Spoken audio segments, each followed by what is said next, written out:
ANS news. नमस्कार, जय भीम।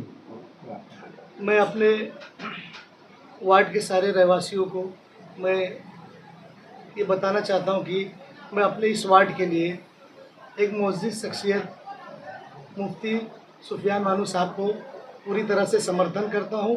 और समर्थन करने की सबसे बड़ी वजह ये है कि मैंने अपना कोई कैंडिडेट नहीं देखा। मुझे जो लगा कि मेरे वार्ड के लोगों के लिए बेहतरी है, उनकी फलाह बहबूदी के लिए जो बेहतर है, जो मेरे विज़न थे स्कूल के कि अच्छा इंफ्रास्ट्रक्चर हो, गार्डन्स अच्छे हो, बच्चों की एजुकेशन पे हम बेहतर से बेहतर किस तरह से काम कर सके। हमारे जो गोंडी की सबसे बड़ी समस्या है रोड की कनेक्टिविटीज़। मेरी सर से बात भी हुई कि रोड नंबर 3 जो है उसको जीएम लिंक रोड से जोड़ने के लिए हम पूरी ताकत से काम करेंगे। रोड नंबर 6 जो माता रमाबाई उद्यान बाबा साहब अम्बेडकर उद्यान के बीच से जो रास्ता जाता है उसको कनेक्टिविटीज़ करने के लिए काम करेंगे। रोड नंबर 7 जो माता रमाबाई गार्डन से बाजू से लग के जाता है, कुछ रूमों की शिफ्टिंग है, उस पर कोशिश करेंगे ताकि जो गोंडी से बाहर निकलने की जो ट्रैफिक की समस्या है वो ट्रैफिक की समस्या ख़त्म हो। और गोंडी के चौड़ीकरण के लिए सबसे ज़्यादा मेहनत करेंगे ताकि जिस तरह से आज कभी कुछ हादसे होते हैं, एम्बुलेंस निकलने में तकलीफ़ हो जाती है, बच्चों को स्कूल कॉलेज जाना हो तो उनको निकलने के लिए तकलीफ़ हो जाती है। और हमारे गोंडी शिवाजी नगर में स्पेशल चाइल्ड बच्चों के लिए स्कूल बनाना, आज कम से कम 500 के करीब स्कूल बच्चे, स्पेशल चाइल्ड बच्चे जिनके लिए स्कूल बनाना बहुत ज़रूरी है। कोई ध्यान नहीं दे रहा है। मैं काफ़ी वक्त से इसके प्रोसेस में लगा हूँ और मैंने मेरी सारी बातें मैंने सर से रखी है और अल्हम्दुलिल्लाह मेरी सोच और सर की सोच लगभग पूरी तरह से मिली। और मुझे इसकी खुशी है कि मैं एक ऐसे इंसान के लिए खड़ा हूँ जो मेरे गोंडी के, मेरी आवाम के लिए बेहतर है। मैं अगर अपना सोचता तो मैं किसी भी एंगल से सिर्फ अपने आदमी के लिए ही लड़ाने की कोशिश करता, मगर मुझे 9 साल से इस वार्ड से प्यार है। मैं एक एक गलियों में घूमा हूँ, एक एक सड़कों पे घूमा हूँ। रात में जब मास्टिंग होता था पूरी रात खड़े रह के मैं पोर्ट हॉल भरने के लिए मास्टिंग करवाता था। मैंने हमेशा 9 साल बढ़ चढ़ कर के हिस्सा लिया। जो भी कोशिश थी एजुकेशन में, आज आप लोग देखते हो कि 7 माले का अल्हम्दुलिल्लाह सबसे बेहतर स्कूल हमारे यहाँ पर लगभग बन चुका है। और उसमें ऑडिटोरियम भी है, साइंस लेबोरेटरी है और अच्छे प्लेग्राउंड है जो बच्चों के लिए गलत रास्ते से हट के एक एजुकेशन की तरफ बढ़े, उसके लिए हम लोग ने काम किया।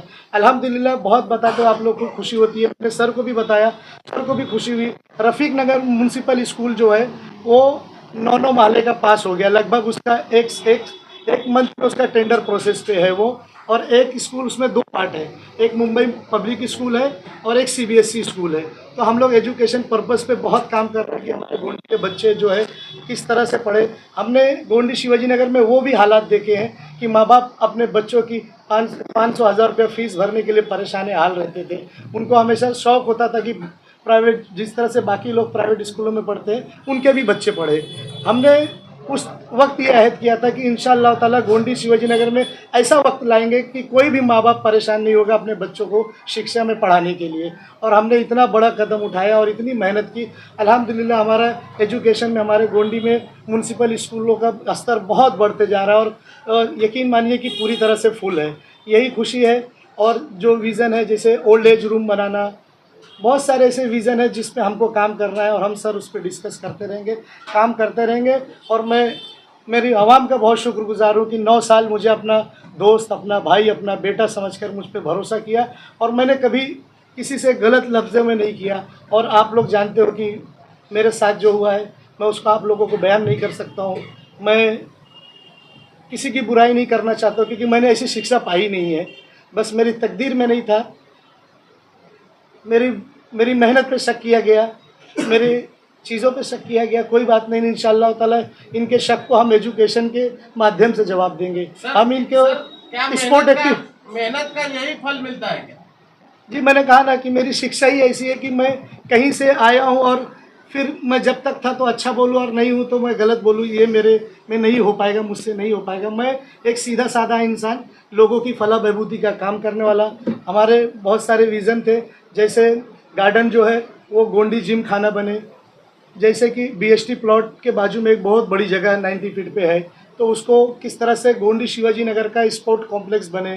जिम गोंडी शिवाजी नगर का जिम खाना बने, वो इस तरह से जब सर जीत के आएंगे और हम लोग कोशिश करेंगे कि उसका जो रिजर्वेशन है वो यूडी मिनिस्टर से ही चेंज हो सकता है, तो हम पूरी कोशिश करेंगे कि बताएंगे कि गोंडी में कम से कम 12-14 लाख आबादी, इन 14 लाख लोगों की उस चीज़ की ज़रूरत है। आज हमारे बच्चे जो क्रिकेट खेलते तो चारों बाजू 6 नहीं मार सकते, हमारे गार्डन में कहीं कहीं वो स्पेस नहीं है। तो हमारी ख्वाहिश है कि जिस तरह से बड़े घर के बच्चे खेलते हैं इस तरह से हमारे बच्चे भी खेलें, हर चीज़ की फैसिलिटी उनको मुहैया हो। इन सारे विज़न से मैं पूरी जिम्मेदारी के साथ और पूरी दिल के साथ और पूरी ईमानदारी के साथ मैं मुफ्ती साहब सुफियान वनू साहब का पूरी तरह से मैं समर्थन करता हूँ। इरफान भाई, एक बात ये बताइए कि नशे से ग्रस्त इलाका है, यहाँ प्रदूषण, एसएमएस और देवनार डंपिंग ग्राउंड है, इसके बावजूद भी आप नशे से ग्रस्त इलाके में छोटे बच्चों को फुटबॉल की चीज, खेलों की ओर बढ़ावा देने वाले पहले आप ऐसे सक्रिय युवा नेता के तौर पर जाने जाते हैं, क्या कहना चाहेंगे अपने श्रेय को लेकर के? अल्हम्दुलिल्लाह आज मेरे गोंडी में आज कम से कम मुझे बताते हुए खुशी होती है 300 बच्चे फुटबॉल खेल रहे हैं, जिसमें से हमारी 60 बच्चियां हैं। मुझे बहुत खुशी होती है कि जो आपने कहा नशे की बात, हम बच्चों को स्पोर्ट एक्टिविटीज़ से के रास्ते पे लेके जाएंगे तो वो दूर हो जाएंगे, हम एजुकेशन की तरफ लेके जाएंगे तो वो लोग गलत रास्ते से दूर हो जाएंगे। यही विज़न है कि किस तरह से इसको पूरी तरह से ख़त्म किया जाए, तो इसीलिए हम लोग ये सारी चीज़ों पर मेहनत कर रहे हैं। और मैं आपको लोगों को पूरी जिम्मेदारी से बताता हूँ, अगर नशा बेचने वाला मेरा दोस्त हो, भाई हो, रिश्तेदार हो, यकीन मानिए उसको जेल में डालने का काम हमेशा किया गया और वही करते रहेंगे। सबसे पहले मैं अपना थोड़ा सा परिचय करा दूं। मेरा तारुफ ये है कि मेरा नाम सुफियान वनू है। मैं वडाला एंटोफिल 179 से कॉरपोरेटर हूं और मेरे पिताजी भी जो है वो 5 बार कॉरपोरेटर रहे हैं। छोटा सा हमारा और कॉरपोरेशन का नाता क्या रहा है वो एक छोटे शब्दों में बता दूं कि मेरी पैदाइश है 1983 की और हम लोग कॉरपोरेशन में चुनकर आए 1978 में, 1978 में। तो 1978 से आज 2024 तक हम लोगों ने तकरीबन 9 चुनाव लड़े हैं, जिसमें से 7 चुनाव जीते हैं और 2 चुनाव हारे हैं। तो जीतने का बहुत अच्छा रहा है। और यहाँ पे आने का जो समीकरण, जो सियासी समीकरण था, सियासी समीकरण के मेरी सीट लेडीज़ हो जाना और ये सीट ओबीसी हो जाना, क्योंकि ये बात बहुत सारे हमारे साथियों के जहन में होती है कि वो नगर सेवक तो ये स्थानीय होता है, नगर सेवक का काम स्थानिक लेवल पे होता है, लेकिन सियासी समीकरण ऐसी बैठी कि ओबीसी होने के कारण किसी भी पार्टी के पास लोकल स्थानीय अच्छा ओबीसी उम्मीदवार होना बहुत मुश्किल था। पार्टी ने मुझसे कहा कि एक ज़मीन, अच्छी ज़मीन है जो थोड़ी सी कम मेहनत की वजह से कहीं ना कहीं बंजर होने जा रही है, लेकिन उस ज़मीन के अंदर पोटेंशियल बहुत है, आप वहाँ जाओ, मेहनत करो, संगठन को खड़ा करने की कोशिश करो, लोगों से मिलो, क्योंकि कांग्रेस ऐसी चीज़ है जो गली से लेकर दिल्ली तक लोगों के मसाइल पर लड़ रही है। लोग कांग्रेस से मोहब्बत करते हैं, प्यार करते हैं, सिर्फ एक थोड़ा सा नेतृत्व मिल जाए, लीडरशिप मिल जाए, एक राह दिखाने वाला मिल जाए तो आज भी लोग कांग्रेस के साथ जुड़ने के लिए तैयार है। तो हम लोग इस गोवंडी की ज़मीन पर आए, हमने गली गली की खाद छानी, मेहनत करी, कार्यकर्ताओं को दोबारा खड़ा करने की कोशिश की। इसी ज़िम्मे में मैंने ये चीज़, क्योंकि जितने भी लोग हैं जो समाजवादी है, 10 साल पहले गोवंडी में समाजवादी को कोई नहीं जानता था। ये 10 साल और 15 साल की पैदावार है। इससे पहले 50 साल गोवंडी हमेशा से कांग्रेस का गढ़ था और मैं यकीन दिलाता हूँ आने वाले 5 सालों के बाद दोबारा इसको कांग्रेस का गढ़ बनाकर रहेंगे, इसका इंशाल्लाह आपको यहाँ पर यकीन दिलाता हूँ। हम कहते हैं ना कि अकेला ही चला था जानिबे मंजिल, लोग जुड़ते गए और कारवां बनता गया। एक बेड़ा उठाया था, अकेले आया था, अकेले उतरा था, एक बंदे से मिला, दूसरे से मिला, तीसरे से मिला, आज वो कारवां हमारा इरफान खान साहब के दरवाजे तक पहुंचा है। और मुझे बहुत गर्व है, मुझे बहुत फ़ख्र है इनके जैसा आदमी, क्योंकि 2014 के बाद राजनीति का जो स्तर है वो पूरा तब्दील हो गया, पूरा बदल गया। देश की राजनीति एक अलग रुख पे चली गई, एक अलग रंग पे चली गई। 2017 के बाद, 2014 के बाद जो लोग चुनाव जीतकर आ रहे हैं उनका अपना व्यक्तिगत कहीं ना कहीं कुछ महत्व है, कुछ ना कुछ इम्पैक्ट है, कुछ ना कुछ वजन है, इस वजह से वो चुनकर आ रहे हैं। मैं खुशनसीब हूँ कि मुझे इरफान खान जैसा जो है हमारा साथी मिला, जो नौजवान है और जिन्होंने कुर्बानी दी और जिन्होंने साफ कहा कि मैं बहुत दिनों से कोशिश करा था कि एक बार उनसे मुलाकात हो जाए, एक बार हम उनके साथ बैठ जाएं। मैंने मैसेज भिजवाया कि फ़ैसला आपको लेना है, लेकिन एक बार मेरी बात तो सुन लो। मेरी बात सुनने के बाद में अगर आपको मेरी बात समझ में नहीं आती है तो आपको इनकार करने का हक है। हम एक बार बैठे, 2 बार बैठे, मैंने उनके सामने बातें रखी, मेरा विजन रखा, मैंने उनको रखा कोई भी नया आदमी चुनकर आएगा उसको कॉरपोरेशन समझने में 5 साल गुजर जाएगा। और कॉरपोरेशन हमारे लिए ऐसा है कि घर की खिड़की है कि कौन सी खिड़की कब कहाँ कैसे खटखटानी है, कैसे फंड लाना है, कैसे निधि लाना है, ये हमको पता है, हमने अपने इलाकों में काम किया है। इसीलिए आदमी 7-7 बार 8-8 बार अगर चुन के आता है, वो कुछ किया होगा तभी चुनकर आता है, नहीं तो क्यों चुनकर आएगा। तो मेरे लिए बहुत गर्व की बात है कि उन्होंने इस बात को बहुत सम्मान के साथ, बहुत इज्जत के साथ सुना और फिर कहा कि मुझे थोड़ा वक्त दो मुफ्ती साहब, मैं सोचूंगा। सोचने के बाद उनका फिर फ़ोन आया, फिर कुछ बातें हमने उनसे कही कि भाई, उन्होंने कहा मेरा ये प्रोजेक्ट है, मैं चाहता हूं कि भाई ये स्कूल बने, मैं चाहता हूं कि ये चीज़ बने, ये चीज़ बने।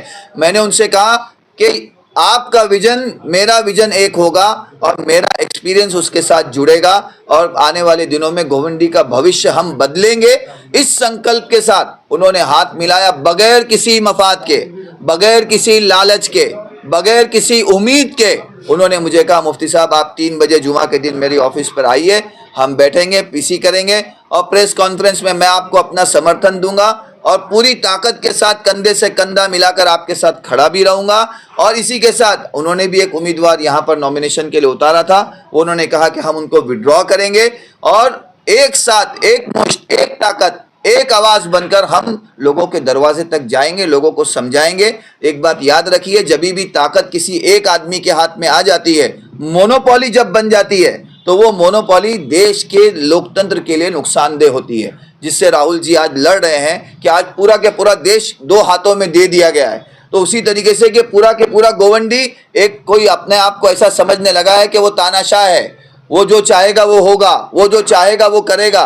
उसे नहीं पता कि जब घंटी बजती है रात में 12 बजे, तो जो जमीन के स्तर का कार्यकर्ता होता है ना, वो उठ के भागता है, उसको हॉस्पिटल जाना पड़ता है, उसको पुलिस स्टेशन जाना पड़ता है। ये तो सिर्फ आते हैं, गाड़ियों पे बैठते हैं, हाथ हिलाते हैं, स्टेज पे खड़े रह के लच्छेदार भाषण करके चले जाते हैं। जमीन पर उनकी जमीन तैयार करने वाले इरफान भाई जैसे हमारे कार्यकर्ता होते हैं, ये जमीन पर होते हैं, इसलिए उनकी जय जयकार होती है। लेकिन कुछ दिन के बाद इंसान समझने लगता है नहीं, मेरी वजह से वोट मिलता है। उस मैं और उस भरम, उस गुरूर, उस तकब्बुर को तोड़ने के लिए आज सुफियान वनू और इरफान खान साथ में आए हैं और हमको यकीन है कि आने वाले दिनों में उस गुरूर का चिकनाचूर हम करेंगे, तकब्बुर को तोड़ेंगे और उनको बताएंगे कि इरफान खान क्या चीज है, कि आपकी आवाज इरफान की वजह से थी, इरफान की आवाज आपकी वजह से नहीं थी।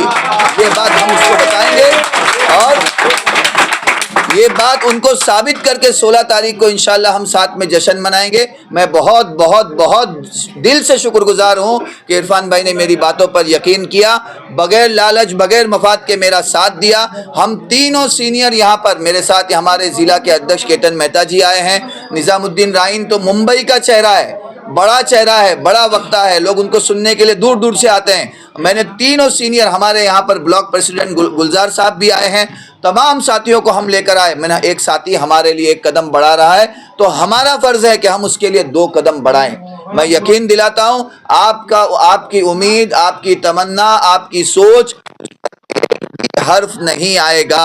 इरफान खान इस वार्ड का नगर सेवक था, अगले 5 साल भी नगर सेवक वो ही रहेगा। जो हम कर सकते हैं वो करेंगे। सुफियान वनू उसके साथ में कंधे से कंधा मिलाकर काम करेगा। जो काम, जैसा कहेंगे हम मिलकर साथ में करेंगे और एक नया गोवंडी खड़ा करने की इंशाल्लाह कोशिश करेंगे। आप लोग आए उसके लिए बहुत बहुत शुक्रिया, धन्यवाद।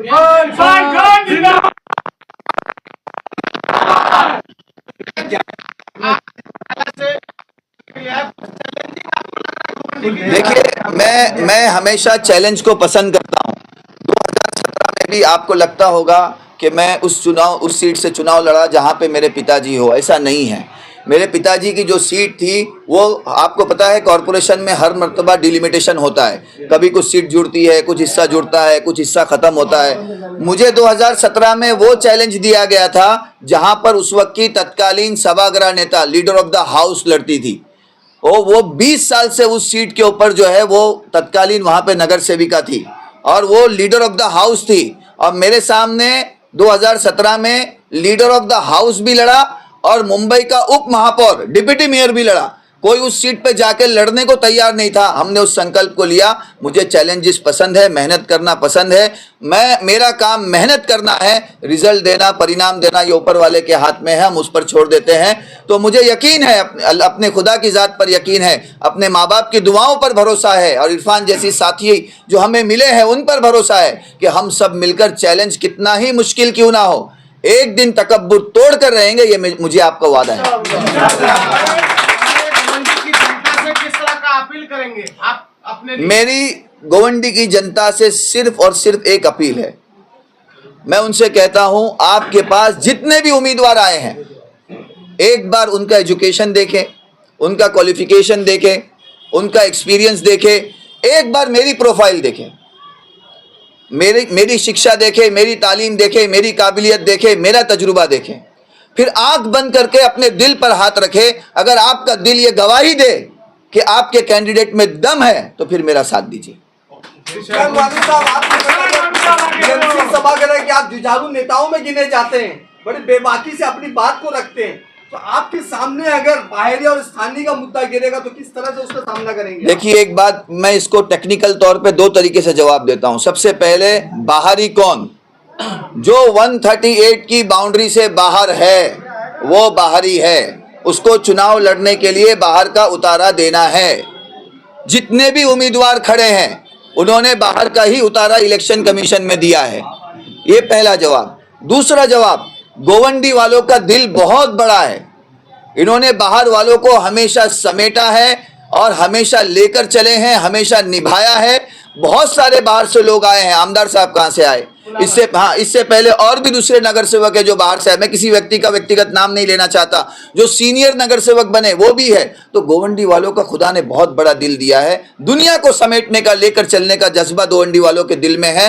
मैं समझता हूँ, मेरा विजन है, मैंने काम किया है, पढ़ा लिखा हूँ। गोवंडी वाले मुझे भी निभा कर चलेंगे, मुझे और इरफान साथ में दोनों को निभा कर चलेंगे इंशाल्लाह, इसकी मैं उम्मीद रखता हूँ। और मेरे सर, सबसे बड़ा एक मुद्दा यहाँ पर आता है विधानसभा क्षेत्र में कि नशा और हत्याएं, उसके बारे में क्या करेंगे? देखिए, मैं आपको ऐसा कोई भी वादा नहीं करूंगा कि जो मैं नहीं कर सकूं, जो मेरे ज्यूरिडिक्शन में नहीं आता हो।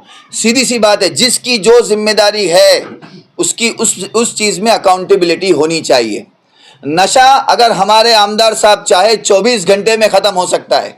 बीएमसी के अधिकारी को मैं सस्पेंड कर सकता हूं, डांट सकता हूं, चिल्ला सकता हूं, नो कॉन्फिडेंस मोशन ला सकता हूं, अविश्वास प्रस्ताव ला सकता हूं, लेकिन नशा का ताल्लुक पुलिस से है और पुलिस स्टेट गवर्नमेंट के अंडर में आती है। स्टेट गवर्नमेंट के अंडर में आने की वजह से आमदार की जिम्मेदारी में आती है। हमारी डायरेक्टली जिम्मेदारी नहीं है, लेकिन हम अपनी जिम्मेदारी से भागेंगे नहीं।